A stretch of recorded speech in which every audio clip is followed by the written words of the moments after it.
आज हम बात करेंगे कि किसी भी लीनियर डिफरेंस इक्वेशन के सॉल्यूशन के बारे में। तो कोई भी डिफरेंस इक्वेशन क्या होती है, उसका ऑर्डर क्या होता है, डिग्री क्या होती है, लीनियर डिफरेंस इक्वेशन क्या होती है, ये सब हम प्रीवियस वीडियो में देख चुके हैं। तो आज हमको देखना है कि होमोजीनियस का क्या मतलब होता है और सॉल्यूशन या CF का क्या मतलब होता है। तो देखिए, कोई भी डिफरेंस इक्वेशन है तो या फिर आपने जो डिफरेंशियल इक्वेशन भी देखी है, पार्शियल डिफरेंशियल भी इक्वेशन देखी है, तो उनमें दो चीज़ें होती हैं। इधर का आपका जो भी पोर्शन होता है और इधर आपके पास कोई भी फंक्शन होगा।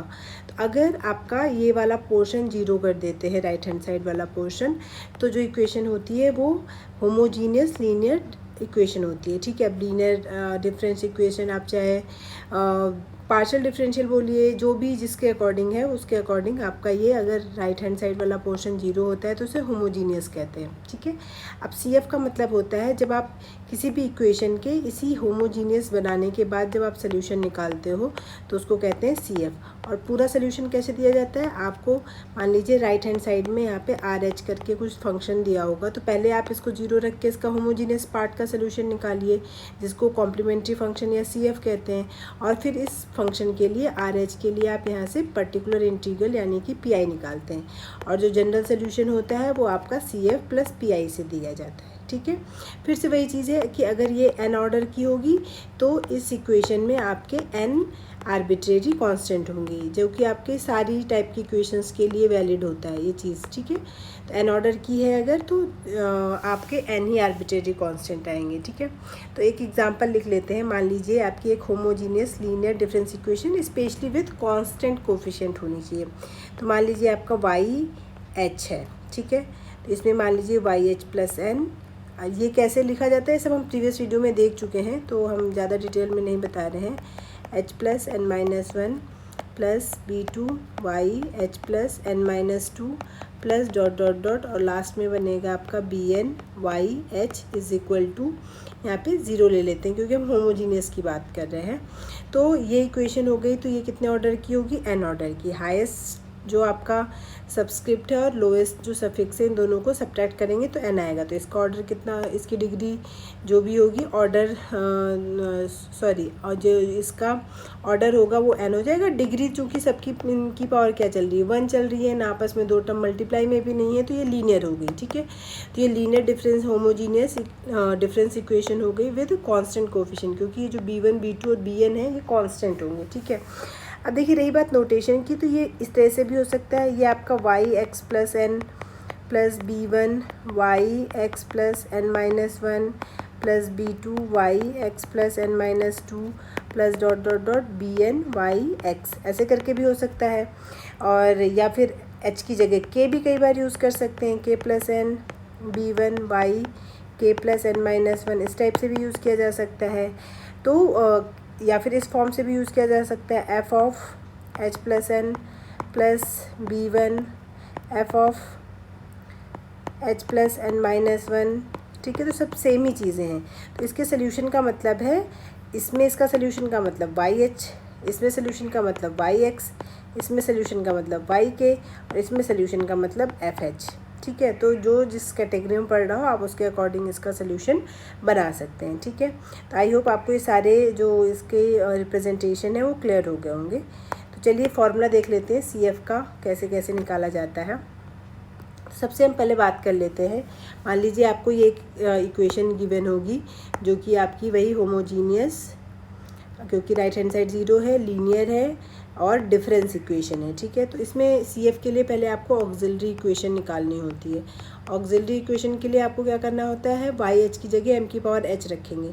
जब आप इसमें रखोगे तो YH प्लस n है, तो ये टोटल कितना बनेगा आपके पास। देखिए YH बराबर, अगर आपके पास m की पावर h है तो YH प्लस n बराबर कितना हो जाएगा, m की पावर h प्लस n हो जाएगा। ये वाला सफिक्स चेंज हो जाएगा।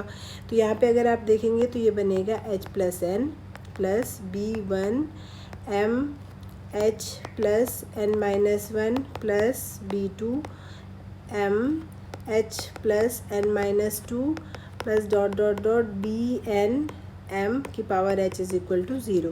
तो आप देख सकते हैं यहाँ से मैं m की पावर h कॉमन कर लूँगी, तो यहाँ से कितना बचेगा, m की power n plus B1 m की power n minus one plus B2 m की power n-2 plus dot dot dot यहाँ पे हो जाएगा bn m की पावर h तो आप ऑलरेडी कॉमन कर चुके हैं, तो यहाँ पे ये कुछ भी नहीं बचेगा, सिर्फ bn बचेगा इज इक्वल टू 0।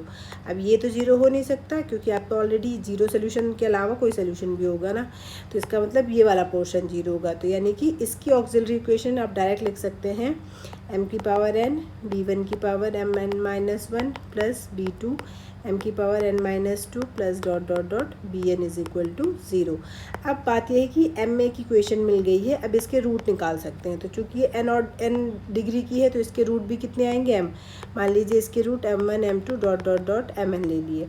अब ये रूट किस कैटेगरी में पड़ता है या उसी कैटेगरी के अकॉर्डिंग इसका आंसर देंगे। तो जैसे कि पहला वाला है आपका, ये अगर सारे रूट रियल और डिस्टिंक्ट है, ठीक है, डिस्टिंक्ट है, ठीक है, अगर रूट आपके रियल और डिस्टिंक्ट हैं तो उसके लिए जो सोल्यूशन दिया जाएगा CF वाला वो इस तरीके से दिया जाता है C1 m की पावर h, C2 m2 की power h plus Cn mn की पावर h, ठीक है।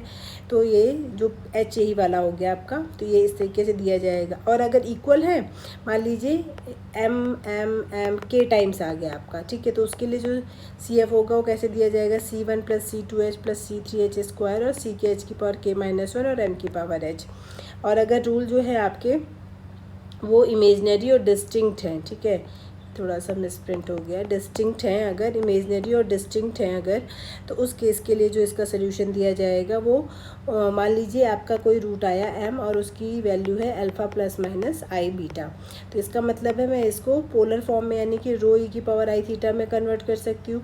अगर मैं इसको रो ई की पावर आई थीटा में कन्वर्ट करूँगी तो इसका CF दिया जाएगा C1 रो की power h cos h theta plus C2, या फिर रो की power h C1 cos h theta plus C2 sine h theta करके दे सकते हैं। और अगर आपके ये रूट भी रिपीट हो रहे हैं तो आप मान लीजिए 2 बार आया, यानी कि एक रूट m1 है और एक रूट m2 है, ये भी अल्फ़ा प्लस आई बीटा है और ये भी अल्फ़ा प्लस माइनस आई बीटा है, ठीक है। तो उसका जो सोल्यूशन दिया जाता है वो दिया जाता है रो की power h C1 plus C2h cos h theta plus C3 plus C3h sine h theta, ठीक है। तो ये आपके इसके CF के सारी वैल्यूज़ हो गई। तो आई होप आपको ये क्लियर हो गए होंगे। अब इनमें क्वेश्चन कर लेते हैं, ठीक है। तो क्वेश्चन करेंगे तो आप देखिए इसमें h+1 -2 YH is equal to 0। तो अगर आप प्रोसेस के अकॉर्डिंग करेंगे तो YH की वैल्यू क्या पुट करनी पड़ेगी, m की पावर h, तब आप इसमें वैल्यू रखेंगे। बट अगर आप स्मार्टली फटाफट करते हैं तो इसकी जो वैल्यू आएगी, चूँकि +1 है तो यानी कि सिर्फ m बचेगा, -2 इज इक्वल टू 0। ये इसकी ऑक्सिलरी इक्वेशन हो गई। तो m की वैल्यू कितनी बनी, 2। तो इसका CF कितना दिया जाएगा, CF इज इक्वल टू यानी कि YH is equal to C1 2 की पावर h, ठीक है। इसकी बात करें तो इसका जो ऑक्सिलरी इक्वेशन होगी वो आएगी आपके पास 2, यहाँ पे +2 है ना तो m स्क्वायर प्लस 3 + 1 है तो m की पावर भी 1 रहेगी, यहाँ पे प्लस में 0 है तो कुछ भी नहीं रहेगा, -2 इज इक्वल टू 0। तो अब इसका क्या करेंगे, रूट निकाल लीजिए। तो रूट निकालने के लिए आप चाहे इसको फैक्टराइज कर लीजिए, चाहे आप सीधराचार्य से भी निकाल सकते हैं। तो m is equal to -3 plus minus under root 9 4ac आता है यानी कि 16 डिवाइडेड बाई 4, ये बनेगा -3 प्लस -5 डिवाइडेड बाई 4। अगर माइनस साइन लेते हैं तो -2 आ जाएगा, प्लस साइन लेते हैं तो 1/2 बनेगा, ठीक है। तो 2 रूट आ गए, रियल है और डिस्टिंक्ट रूट है, तो इसका जो CF होगा, और चूँकि ये होमोजीनियस ही है तो इसका पूरा सोल्यूशन ही YH करके दिया जाएगा, वो हो जाएगा आपका C1 -2 की पावर h प्लस C2 1/2 की पावर h। तो ये इसका CF हो जाएगा। और देख लेते हैं इसका फिर से ऑक्सिलरी इक्वेशन आएगी। ऑक्सिलरी इक्वेशन आएगी इसकी 9m square 6m plus 1 is equal to 0, ठीक है। अगर इसके आप रूट निकालते हैं तो इसकी वैल्यू आएगी m is equal to 6 plus minus under root 36 minus 36 divided by, यहाँ पे आ जाएगा आपके पास 2 यानी कि 6/2 यानी कि 3। चूँकि ये 2 ऑर्डर की तो 2 रूट आएंगे, यानी कि इसके दोनों रूट क्या बनेंगे, 3,3 ही बनेंगे इसके दोनों रूट, ठीक है।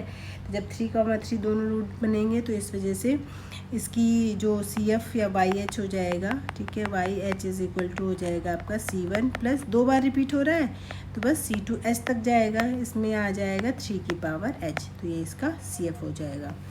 अब एक और कर लेते हैं। इस वाले क्वेश्चन के हिसाब से अगर हम बात करें तो इसका जो बनेगा m square -2m plus 2 is equal to 0। इसके रूट निकालिए, ये हो जाएगा 2 प्लस माइनस √4 माइनस 4 2 ज़ा 8 डिवाइडेड बाई 2, 2 प्लस माइनस ये -4 यानी कि 2i बनेगा डिवाइडेड बाई 2 यानी कि 1 प्लस माइनस आई।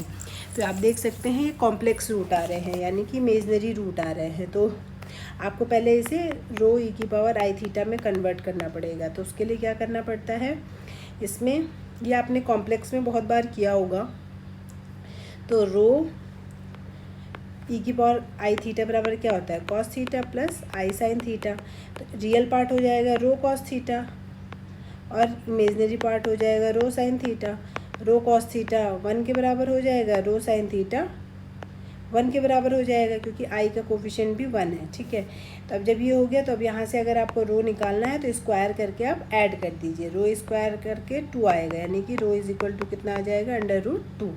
ये हो गया। अब आपको थीटा निकालना है तो आप इससे इसमें डिवाइड कर दीजिए, तो ये बनेगा tan theta is equal to 1 यानी कि theta is equal to tan theta की वैल्यू 1 कब होती है, जब इसकी वैल्यू 45 डिग्री या π/4 होती है। तो ये हो जाएगा आपका जब आप इसको लिखेंगे इस फॉर्म में तो ये बनेगा आपके पास √e की पावर i π/4। तो इसका जो CF होता है वो कैसे दिया जाएगा, YH इज इक्वल टू रो की पावर h यानी कि √2 की पावर h और अंदर आता है आपके पास C1 cos h थीटा यानी कि π/4 हो जाएगा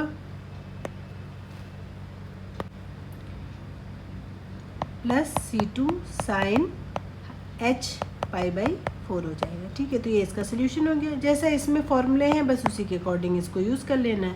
तो आई होप आपको ये CF वाला पोर्शन क्लियर हो गया होगा। अब PI निकालना हम नेक्स्ट वीडियो में देखेंगे।